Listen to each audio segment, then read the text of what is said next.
Right. So I did not play the music. No. Because we had a very long lunch here in Mexico City to come back to microdose the $2.5 trillion debt ceiling just for you.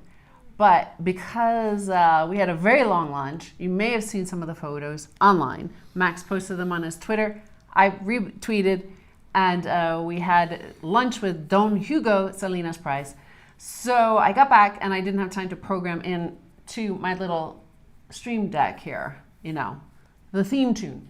Nevertheless, I know you were too eager to see us and hear us and listen to us.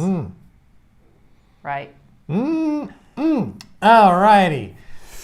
Woo! That was a yummy lunch. The food was delicious. I had the poached salmon, and we had something to start, a little amuse-bouche. I forget what it is.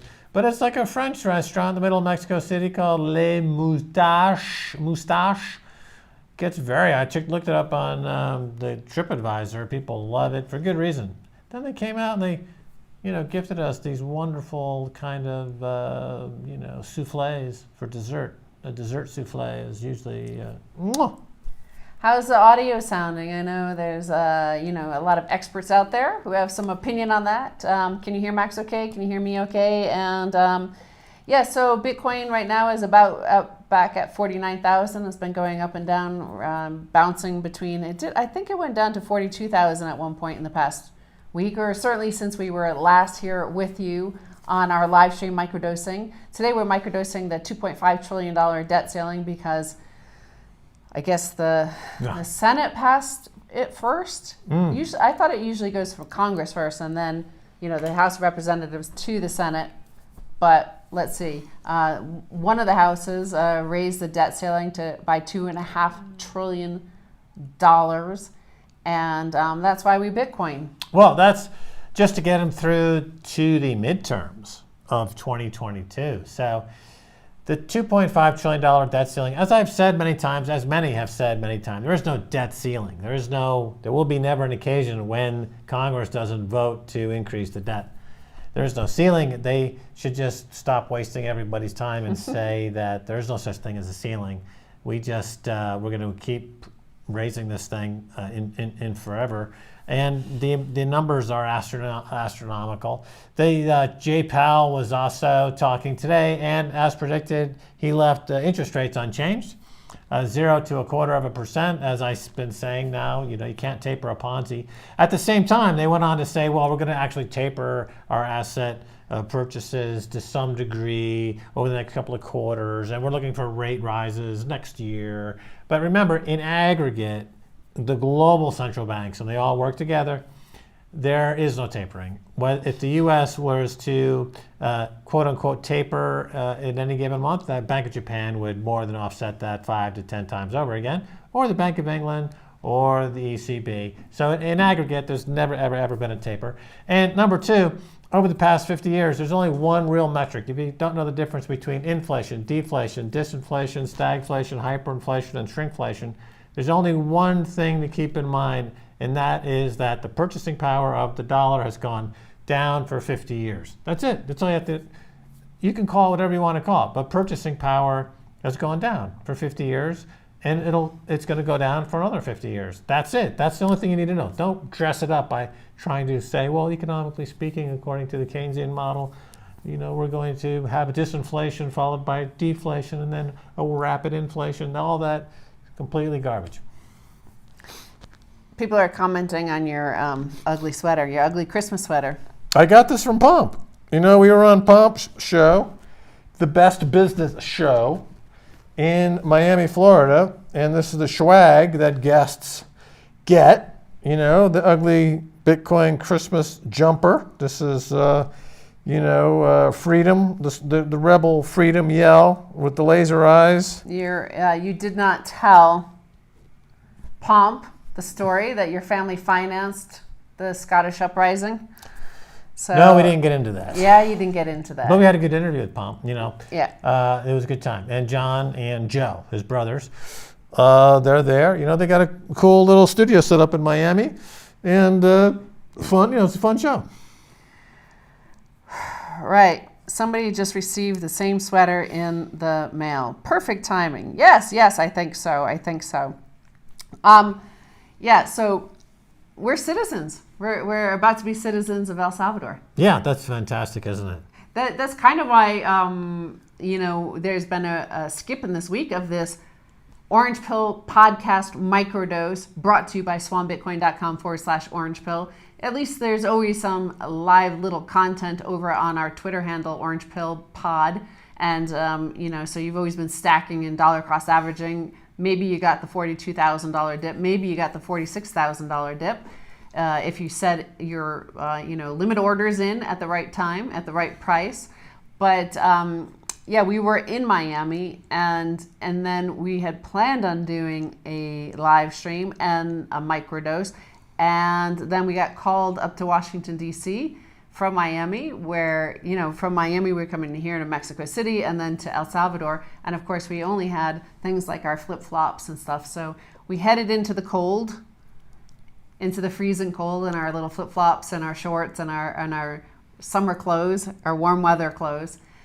And so, you may have seen the video we shot with Ambassador Milena Mayorga in Washington, D.C., and it was super fun. It was fun hanging out there for like an hour or so and chatting to them and seeing the ambassador's view on what, her perception on the impact from the population. Because, of course, when you're in diplomacy, you're hearing the opinion of the nation in which you're residing as the diplomat, and the enthusiasm and optimism that she really saw towards El Salvador was kind of breathtaking to her. Yeah, that's right. They really just went huge almost overnight when they announced Bitcoin is legal tender. I see in the month of November they clocked 1.2 billion in tourist revenue. They attracted over 1 million tourists. Part of that was Bitcoin Week. We were there for Bitcoin Week with the La BitConf conference. And so tourism is booming. GDP looks like it's going to exceed 10% for sure. Could get as high as 20%. Could be the fastest growing country in the world next year. They've got really the volcano mines, the volcano bonds are, that's full speed ahead. So in January, a lot more news on that. We're talking to our buddy Simon Dixon, of course. And he's on the case as well, and so it's really fascinating. I think that, as I've said a few times, but El Salvador is the tip of the spear in terms of the Bitcoin revolution that we've been covering for 10 years now. It's great that Michael Saylor and these people are buying lots of Bitcoin. Jack Dorsey and Jay-Z are going to Africa. They're giving away a lot of Bitcoin, and that's great. But that's been going on for years and years. People have been giving away Bitcoin. People have been building applications. But El Salvador is truly something different. They've made the Bitcoin legal tender. So that is really ground zero. That's why we feel compelled to go there, because we always want to be at the very tip of the spear in terms of the Bitcoin revolution. Max made me buy Bitcoin in 2013. I owe him everything. Well, of course you owe yourself everything. It's not an easy decision to make back in 2013. And you hodled on, and that's, give yourself credit. That's important to always remember.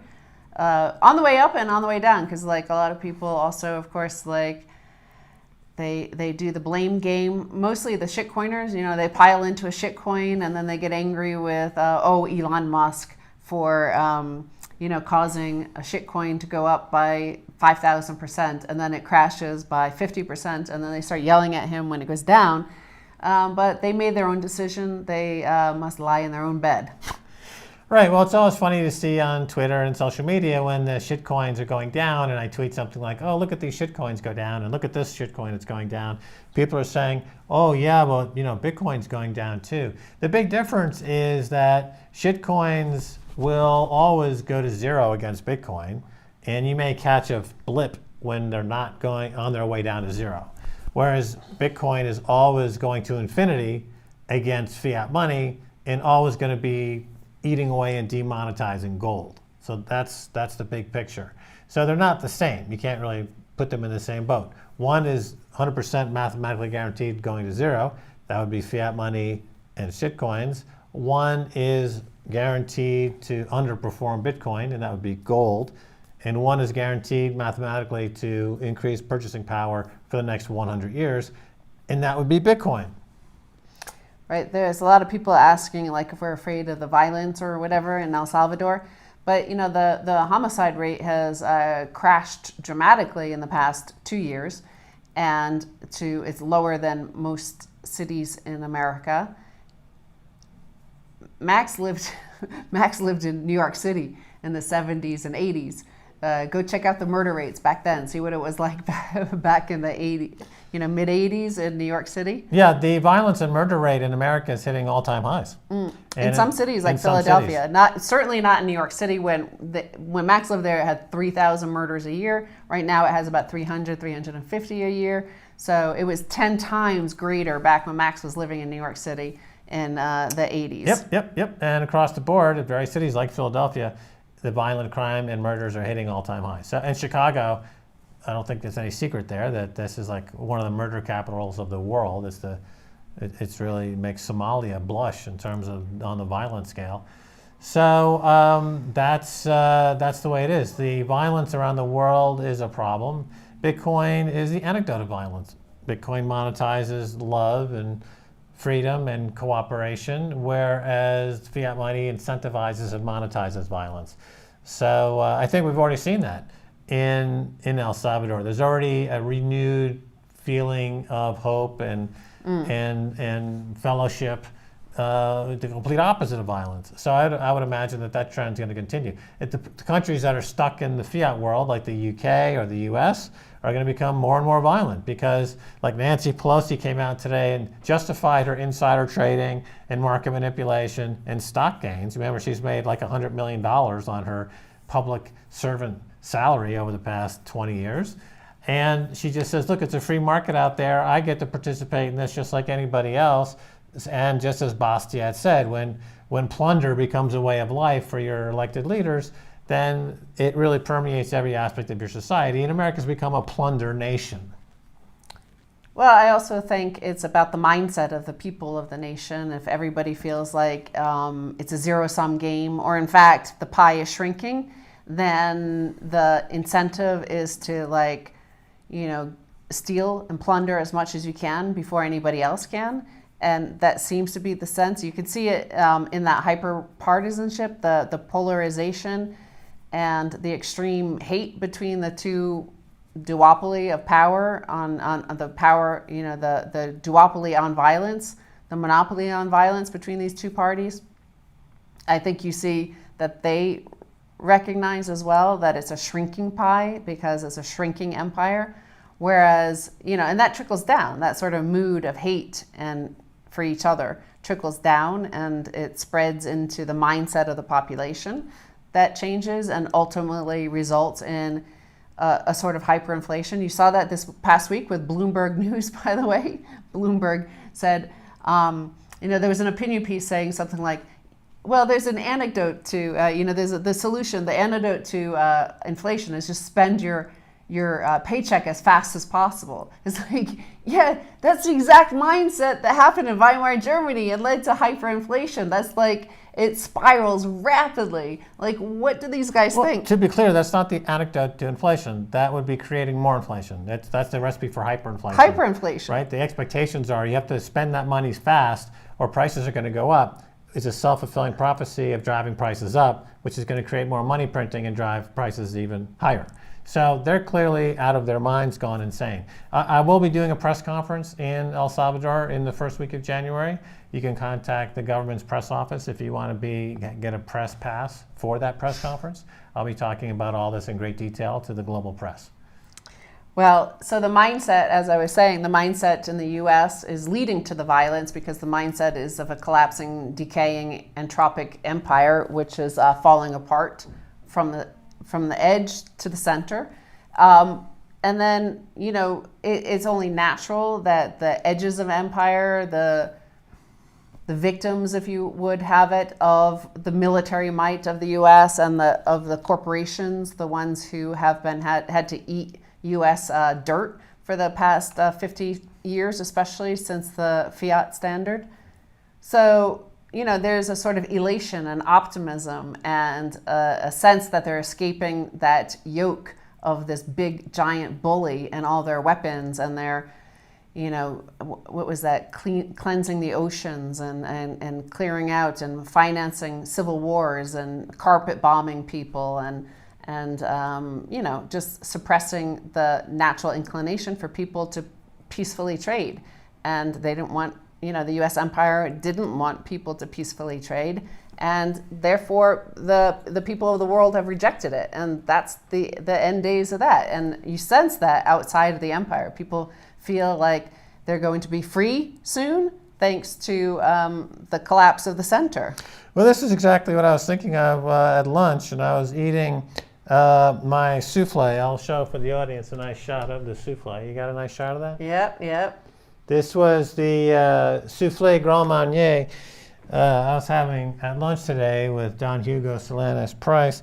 And the like a souffle, it's a very delicate concoction, and it can collapse quite easily. And the U.S. is a bit of a souffle of the Bill of Rights and the Constitution. I think the Bill of Rights today is the 230th anniversary of the Bill of Rights in America. Yeah. But if it's not handled correctly, if it's not given to the proper chef at the right kitchen and the right address, the souffle can collapse, and you have a goop, unedible goop.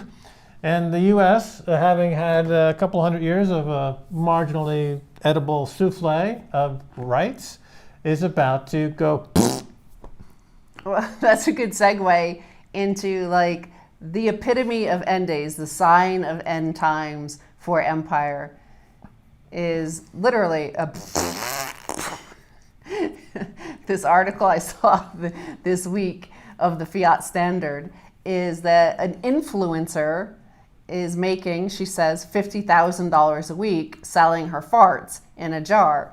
And I was like, well, on the one hand, this is a sign of the times of the end of fiat empire. But on the other hand, at least it takes a little bit of work. You gotta eat the right foods in order to generate the gas to put into the jar and do the work. She's doing more work than anybody at the central bank. Yeah, it's less of an influencer and more of a flatulator. And that's her job. She's a professional flatulator. Well, we've covered that. There used to be that. Well, it shows you that we're an empire, in a royal court sort of system, because in the Middle Ages, the courts would have the king or the queen, mostly kings, would have a royal farter, right? They would have somebody who would come and fart on command for them.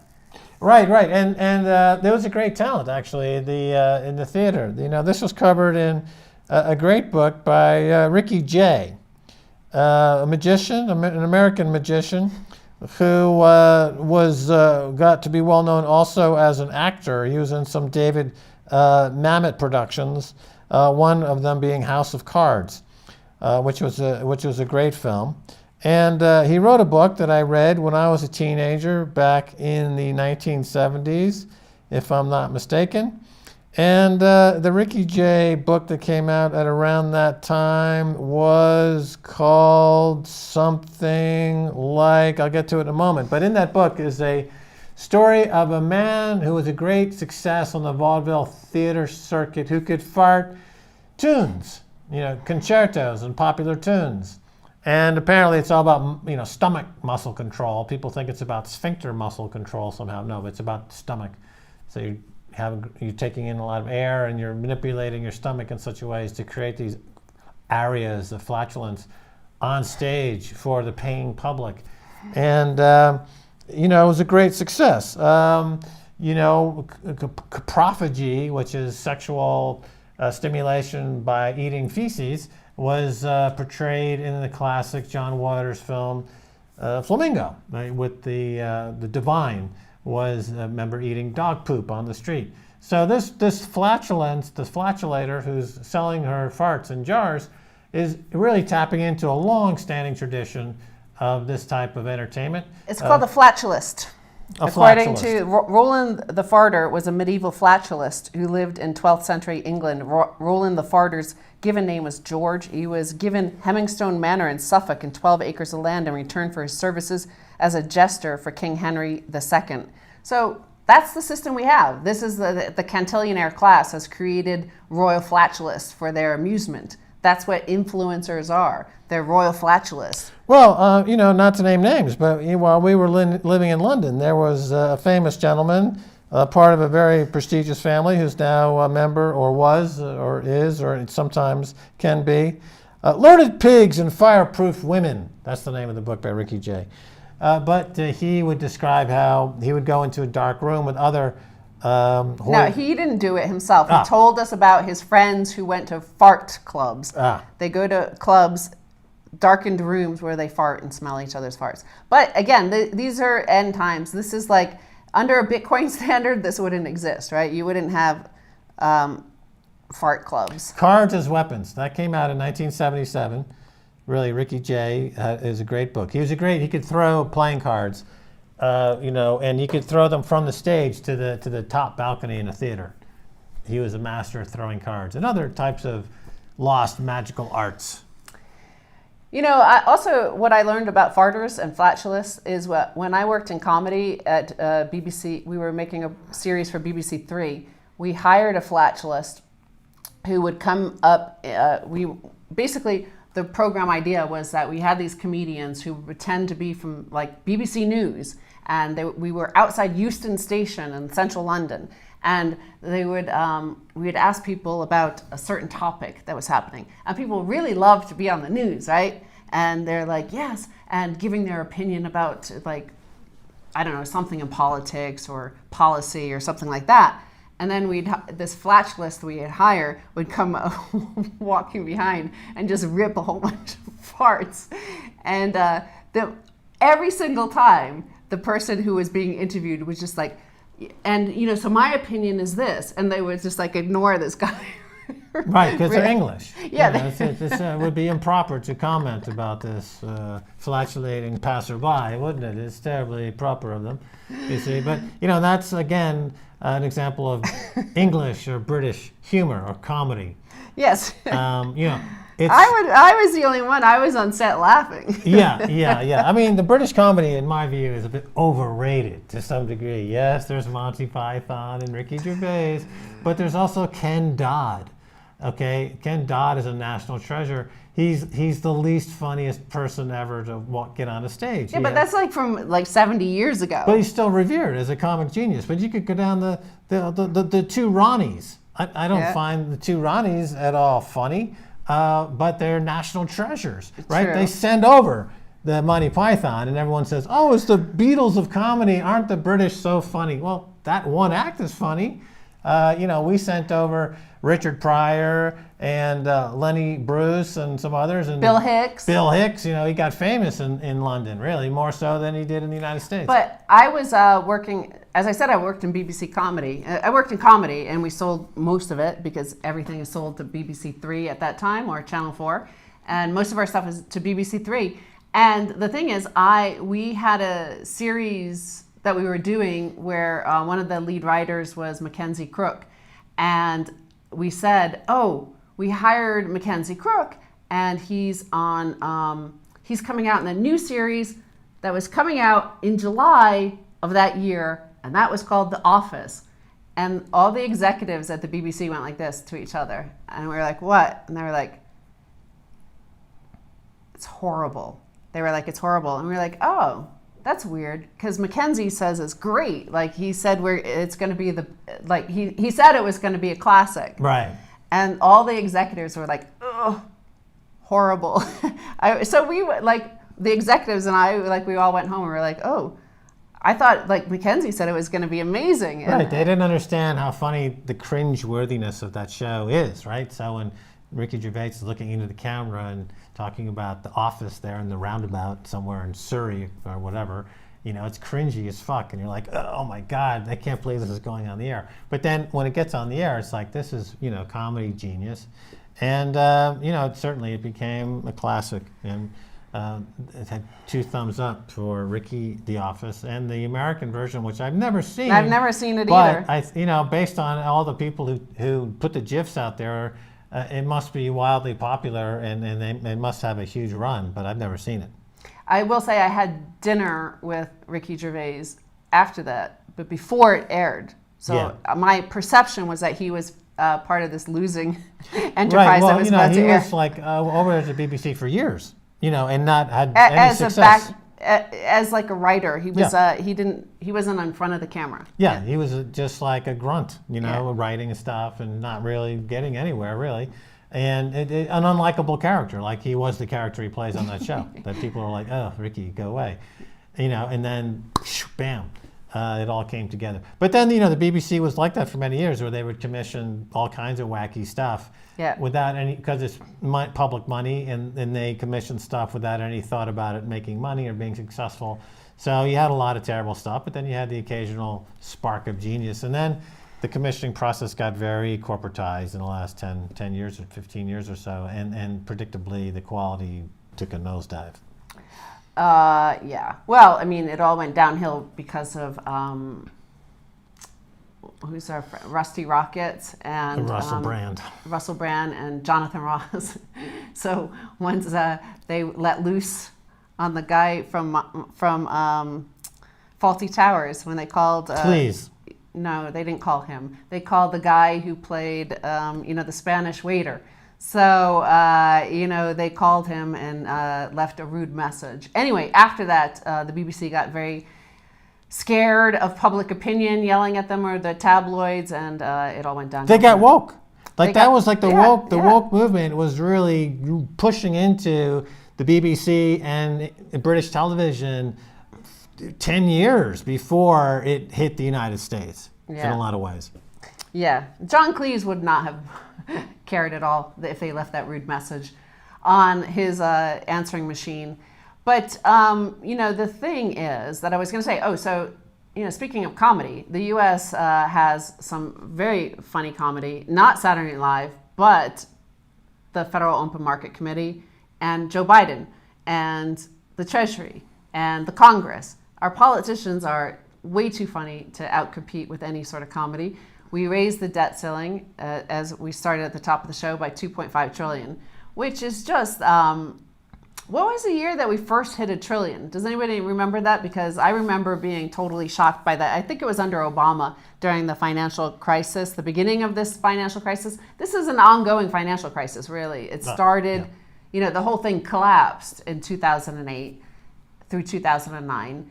And it's really been ongoing since then. And the parabolic move up since then is really a sign of that collapse. Like that's the hyperinflation. The parabola is an utter collapse of any sort of system that was genuine and real. And it's interesting because since then, of course, what has been introduced to our sort of public discourse is this notion of fake news, right? Everything literally became fake. The entirety of the fabric of the economy all around you became fake from 2008. So, of course, the elite project non-stop about fake news because they themselves know everything that they tell you is fake, that the stock market is not really hitting all-time new highs. The economy is not booming. All these things are not great. It's that Potemkin village. We saw it in Belfast. The economy there, of course, has been rocky for a long time. And in many streets that are no-go streets, you have shop fronts that are just pictures of vegetables and pictures of groceries to give. That was for the G8. For the G8, to make it look like there was economic activity in Belfast when there was none. And then what happened a couple of weeks ago, I saw this is happening in America, where the shelves are empty, but they're putting pictures up of meat and pictures up of vegetables. This Potemkin village of success is now hitting the U.S. And the debt crisis, as you point out, or the global financial crisis of 2008, it never ended. People would say, I would always say when I was interviewed on the news, they'd say, what do you think about the current, crisis, whether it's 2010 or 2011, 2020? And I'd say, well, it's just the same crisis, right? It's just part two of that crisis, because they The second act. The second act. They solved that crisis by increasing the credit line of the corrupt bankers tenfold. They went out and they did exactly the same thing that got us into the crisis. They did it 10 times higher. And that number, that's proven now, because the debt ceiling raised by $2.5 trillion at a clip, overall debt in the 20-something trillion, right? So everything I said has absolutely been the story. They simply keep doubling down on the same crooked policies. But the rhetoric now, because the actual consumer price numbers are visible, whereas before, because outsourcing everything to China and some other accounting fraud, it was not as visible as it is now. But now that it is visible, now Jay Powell has to say, yes, this inflation is here. It's not transitory. It's secular. It's semi-permanent. And but don't worry, because inflation's good. So they whip out the propagandist over at the New York Times, Paul Krugman, to write an op-ed piece suggesting essentially that, higher inflation's great and it doesn't impact the poor at all. Right, which is an outright lie. Because he says the poor have more debt, perhaps as a percentage of their so-called net worth, but not really, because 100% of Donald Trump's net worth as a billionaire is debt, as is for most billionaires, right? And look at all the stock buybacks. Stock buybacks are done not with cash, they're done with debt, right? And of course, if you're poor, you're rolling your debt over at a minimum of 18% on your credit cards, or 2,000% on your payday loan. If you're in the top 1/10 of 1%, you're rolling your debt over at less than 1/10 of 1% or 0%. Or sometimes they pay you. So when you're paying 1% for your debt, and inflation is, even official, is 6.8%, i.e., close to 6% of your debt is being evaporated every year. When you're a poor person paying 18% and inflation's 6.8%, you're still paying 12%, or look at 11%. It this way. You can borrow money at almost 0%. Inflation's at 6%. You're making 6% on the money you borrow. If you're a poor person and your cost of money is 18%, inflation's at 6%, then you're losing 12% every year. You're not making 6%, you're losing 12%. You see the difference, Paul Krugman, between -12 and +6? That's all you need to know to make an intelligent statement about inflation. And yet you choose to do like that propaganda woman in North Korean television and mouth talking points from your frickin' handlers in a way that's unconscionably corrupt.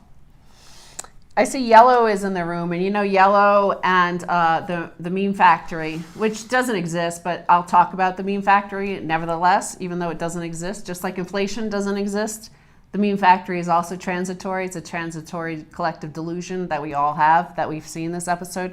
But they're going to be, because we were there last week, but we weren't really there last week because there is no Meme Factory. But nevertheless, we were there, and we were in Michael Saylor's bedroom, in his bed in one of his bedrooms in this house, in this big house, right?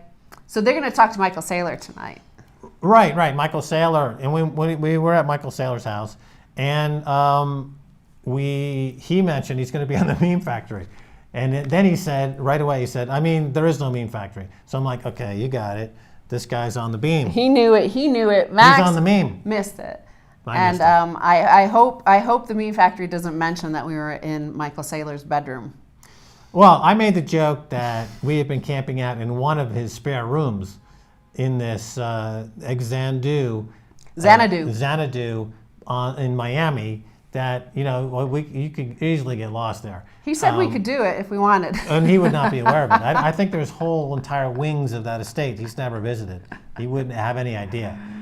He had these 50-foot plastic snowmen on the yard overlooking, keeping things tidy and straight. But anyway, that's another story. To be told another time, perhaps. Yeah. Who is this guy, Fisher J? Should we delete him? I don't know. Yeah. And somebody else was mentioning that they followed me on Twitter, and then immediately there's fake Max's, fake Stacy's. And I noticed this a lot in all of the Bitcoin Twitter. There's a lot of fakes popping up in the past week or two. It's just nonstop all over the place. So, right. Just remember, if you're contacted by anybody in direct messages on Twitter or Instagram or Facebook or whatever, it's impossible to stay on top of it. Michael Saylor mentioned that there's nonstop live streams allegedly from him. And at the bottom, it's like, hey, contact us for, to participate in Michael Saylor's investment scheme. Well, what are you going to do? Smoking's obviously bad for your health. You pick up a pack of cigarettes and there's a picture of an iron lung or somebody's face melting off from cancer from smoking, but people still smoke.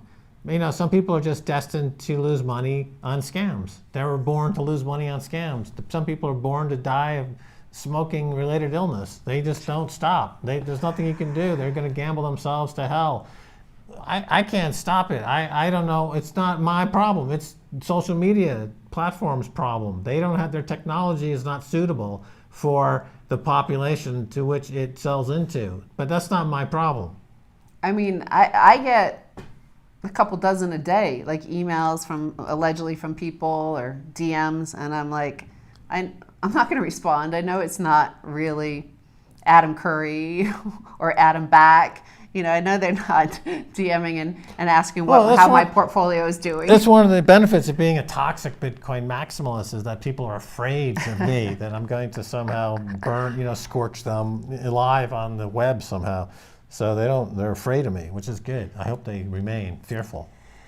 So yeah, we have the inflation rearing its ugly head, and on top of that, they're throwing, Joe Biden is throwing some, fuel of the debt ceiling going up by 2.5 trillion, which, to put it into context, the British economy, the entire UK economy, is $2.7 trillion.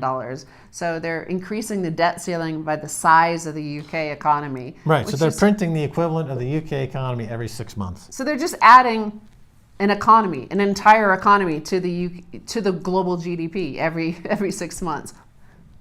Add it like that, just like magic.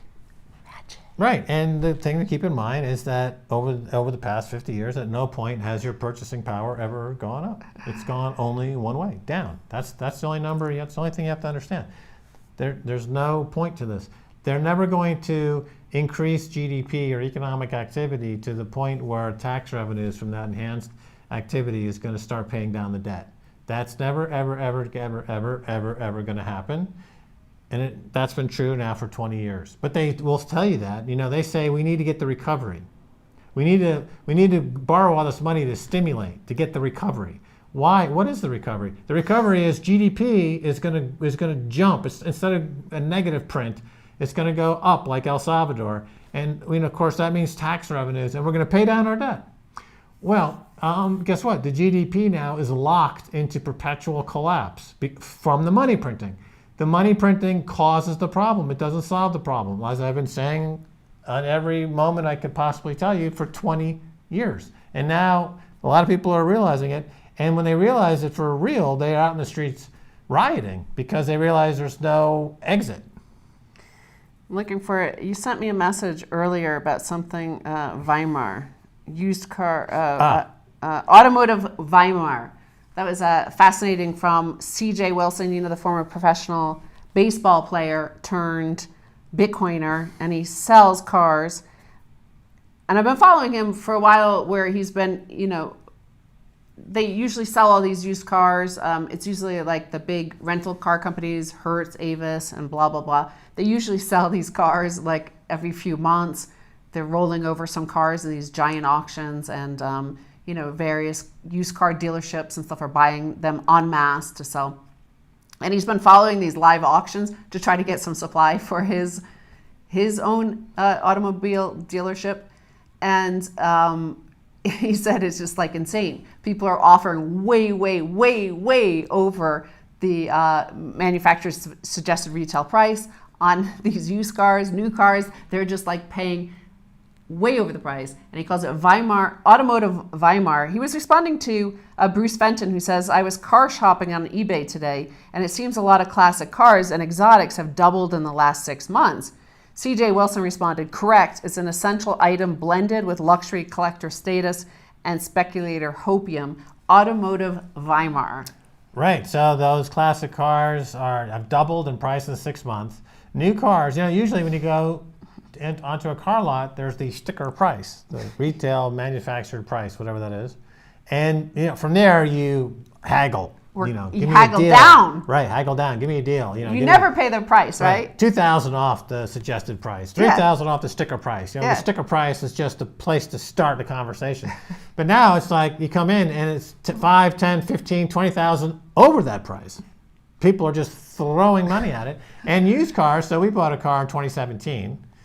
And now I think it's almost at the point where we could resell the car after 4 or 5 years of use, 4 years of use. 4 years of use. We've received actually an email from the dealer saying there's a lot of demand for our particular model, and would we want to sell it to them? And it's like it's only a few $1,000s less than what we bought it for. Than what we bought it for. So. That's a car market in contango, which is another way to look at it, where the short month is higher than the longer month. So but that's the point. Is like I'm not gonna like if we were to sell that, like I'm not gonna get into a bidding war over a stupid fucking car, right? Like what am I, some like fiat loser? No, I don't want to have fun staying poor. I won't have fun staying poor. So I'd rather keep my jalopy and just like drive it into the ground. I'm not gonna like dump my shitcoin car onto some chump. What's suggesting here is that every 100,000 miles you put on the car and every year you drive it, the price keeps going up. So the idea of obsolescence, or the idea of decay, because entropy. Because remember, we talked about this. All started with negative interest rates, which broke the laws of financial physics, right? That never happened in history until this past few years, like 3 or 4 years ago. The first you saw these wide scale $18 trillion worth of negative yielding debt. So time had no value. And then next up was energy prices. Remember, they went negative. We had negative oil prices, like negative $37. And sure, it was like a fluke and it was these retail investors trapped in a bad futures product. But nevertheless, it still went negative. Again, time negative, energy negative. And so now you have these depreciating assets, which should be going down. Right, they're not depreciating. That's the word I was looking for. These assets are supposed to be depreciating. And you get a tax write-off based on depreciation of those assets, but they're going up in price. So here you have some capital costs, and on your taxes you'll say, well, I'm getting a write-off based on the depreciation. But when you go to resell it, you made a capital gain, right? So the tax laws don't even recognize this insanity. We're in a total insanity of prices. Right. So everybody's saying you're looking good. Oh, thank you. Well, the lighting is good, and I feel good, and that's great news. What about you? Are they saying you look good? You look good to me. I just saw them talking about you. I wasn't particularly looking for anything. We are going to be, we're filming some stuff. We're doing a new 6-part series just for the Spanish channel of RT en Español. So we'll be kind of busy doing that. We already started filming that. So the next live stream will be from San Miguel de Allende, where we've never been. Apparently it's a favorite with a lot of people. And we're gonna head up there, and we'll have some time up there to do some live streaming between Christmas and New Year, right? But in the meantime, with this live stream here, I'm going to look down into the comments and see if you have any questions before we head out for our evening tequila. Right. Any questions at this point, fire them into the live chat now so that we may either completely ignore your question, as we usually do. This is such an American story. It goes with the woman, the influencer earning $50,000 a week selling her farts. Yes. Here's a comment. No Money G said he had to buy a new car because a young girl high on heroin nodded off and totaled mine. I had to buy a new one. I didn't plan on buying for a few years. Insane prices. Right. How about that woman at the Subway sandwich shop who fell asleep from a heroin overdose right into the pastrami hero? She was the employee making the hero. Yeah, that was sad. The grinder. Hero. Hair The looks. Subway. Glenn says my hair looks great. I Thank agree. you, Glenn. I agree, Glenn. Good comment, Glenn. How is your Spanish? It's okay. It's really good. Spanish is great. Max is. I'm having no problem. I learned how to say, let me see if I remember this. Okay, flan tiene de vaca. No? Flan no tiene queso. Oh, flan no tiene queso, right? Flan no tiene queso. Flan no tiene queso. No tiene. No, flan no tiene queso, right? So that is the flan should not have cheese in it. So I was at this Flan restaurant. doesn't have cheese. Right. So I'm having this flan at this restaurant, and I'm like, this tastes like cheesecake, doesn't taste like flan, which is just basically, concentrated milk. And so I had to learn this phrase quickly to ask the waitress and waiter, and eventually the owner came in and got involved. It got pretty scary. Luckily, Paco was with us, and El Paco dealt with this situation. It was like. Yeah. Because pretty tense moment. They said what came out was that it was their interpretation of flan. You see, so I made the point that it should say on the menu, our interpretation of flan. That's what it is. It's not flan. It's the interpretation of flan. I had the same problem the night before. Okay, we ordered a tiramisu, and okay, here comes the cakey part, the fluffy cake of the tiramisu. And over here is the whippy, creamy, coffee-flavored inside bit. And they're separated, right? And we're eating this, and suddenly dawned on me that, wait a minute, hold on 1 second.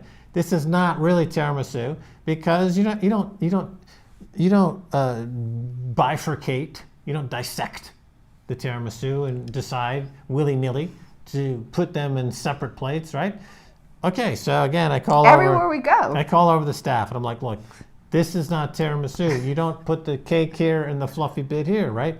And so he's like, no, it's okay because you just eat them together. And I'm like, no, it's not okay because to get it properly, they come already assembled. When tiramisu on the menu, that's what you are ordering. So then, the same bullshit. He said, this is our chef's interpretation of tiramisu. Like, again, okay, fine. But as you say on the menu, the chef has an interpretation of tiramisu. Okay, you got to tell me, the consumer, what's going on here. Because imagine my shock.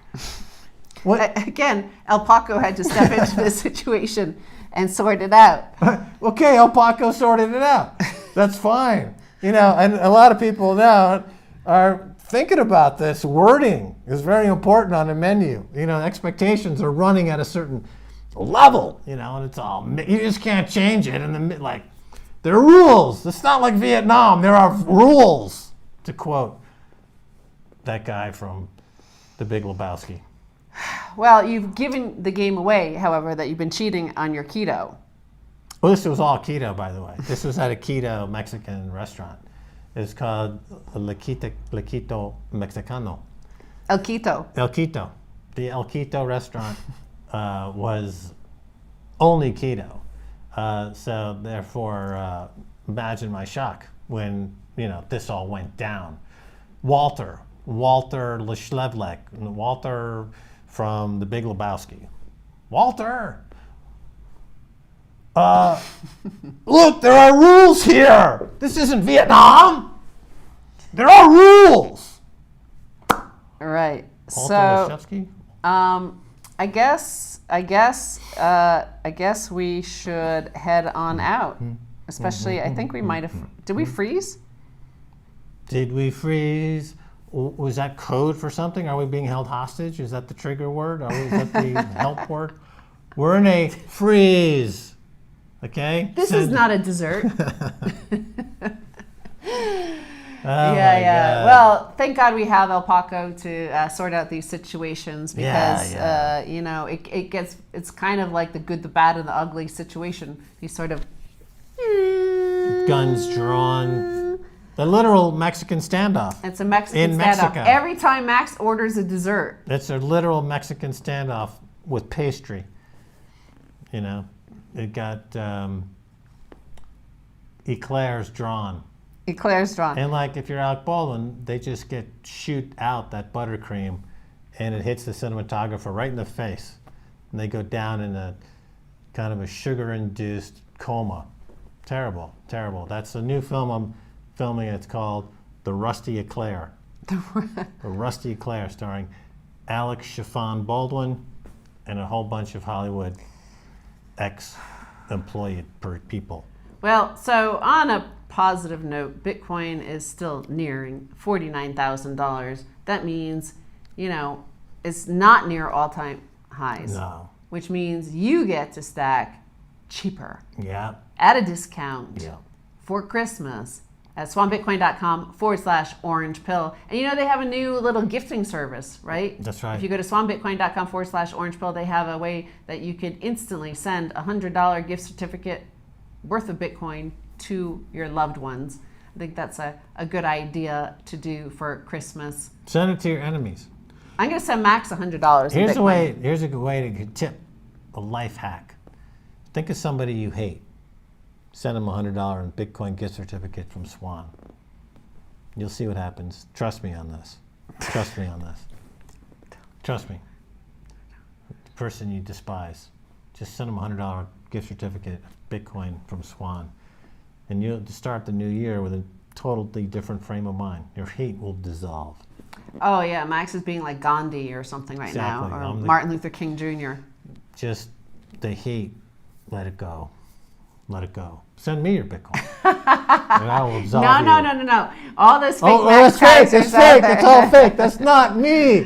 No, that's not me. I'm the guy with the real tiramisu. He's the guy with the real tiramisu. Yeah, anyway, so this has been fun. We have, we're here in Mexico City, and we're eating the tacos. We love it, and we're stacking sats on the cheap, below 50,000. I can't believe it's still 50,000. I'm still certain it's going to be 220,000 by the end of this year. Totally. We've got 2 weeks. 2 weeks to go. 2 weeks to do it, and you get to buy it for 49,000. Who does this remind you of? My grandfather. My grandfather used to do that when we were kids. He would go like this. Yeah. And pull his fake teeth out. Oh no, that's not it. So we would go like this, and try to pull our teeth out. No, that's not it. All the boomers will know what this is. Okay, there's Carol Burnett. Carol Burnett. Oh yeah. Carol Burnett. Okay, there's like 3 boomers in the audience. They'll know what I meant. They guessed it right off. For the 3 boomers in the audience: Greg, the Bond guy, Gary, the Texas guy, Max, and that's it. Those are the only 3 boomers. Tina. Michael Saylor, I think he's like right on the cusp between. I'm not sure if he's either the very last of the boomers or very first of the Generation X. He might be Gen X. He's like Michael Saylor could be Gen X. I think he's 56. I'm legitimately a boomer. I believe he's Gen X. All right, so that's it. I'm gonna say goodbye. Au revoir, a bientôt, and hasta luego. Hasta luego is the last you have to say. Hasta luego. We'll come to you next from San Miguel de Allende next week. Stay tuned. Subscribe to Orange Pill Podcast. Go to youtube.com/orange pill, subscribe, and you'll be the first to see us live while we're